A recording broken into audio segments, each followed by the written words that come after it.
Exploring snowflakes. In your kit, you're going to have black and blue construction paper, a foam sheet that's durable and thick enough so that our snowflakes won't melt onto it, a magnifying glass we're going to use to get up close and personal with our snowflakes, and then we're going to need Q-tips and buttons, and also a glue stick and some scissors. These are all the materials in your kit. So we're going to take our foam sheet and our magnifying glass and head on outside. While it's snowing, we're going to place a foam sheet on the ground or on a flat surface. Then we're going to take our magnifying glass and watch as the snowflakes fall into place. When we hold the magnifying glass over the snowflakes and play with the distance and the position of our magnifying glass, we can help see our snowflakes even better and even more up close. I can spot more of the snowflakes' details with the magnifying glass than with just my eyes.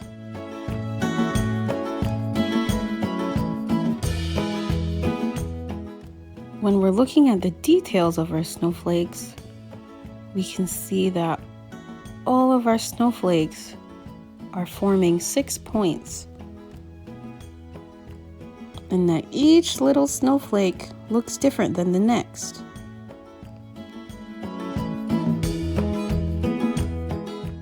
If you can get close enough, what details can you see on your snowflake? What designs do you notice? Take note of what your snowflakes look like so that you can use those designs to help inspire your very own snowflake.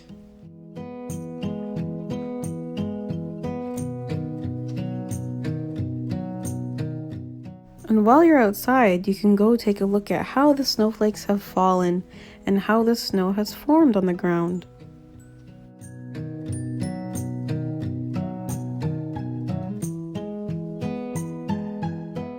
And now we are back so that we can begin our craft.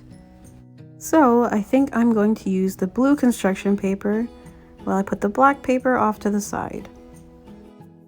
So I'm going to get my Q-tips and then my buttons. Now that we have our materials set up, how are we going to begin forming our snowflake? How does a snowflake form? First, it begins with a crystal, a hexagonal shape crystal that forms in the sky. And as it begins freezing and forming, it forms 6 points. This is where you can bring in your scissors. I'm going to cut my Q-tips in half so that I can use them to make my 6 points on my snowflake. And it gives me more room to work with on my paper. Remember, each snowflake is different. Each snowflake starts with 6 points, but it begins forming in its very own unique way. So, use your buttons, use your materials, and create your very own unique snowflake, unique to you. Before I glue down any of my materials, I'm first going to use them to design my snowflake. Then, once I'm happy with my design, I'm going to glue it down onto the paper. You can use your materials or any other extra materials you might have at home to help build and form your snowflake.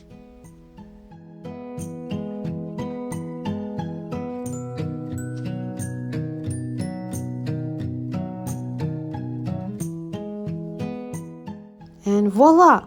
I have designed my snowflake, and now it is ready to be glued down. I'm going to use my trusty glue stick here. I'm going to start from the beginning by carefully picking up my pieces, adding glue to them, and then sticking them back in their place. And then I begin gluing all the rest of the materials down as well. If this is a little tricky for you and you find that your pieces aren't staying in their spot, you can ask someone to take a picture of your snowflake so that you don't forget what it looks like.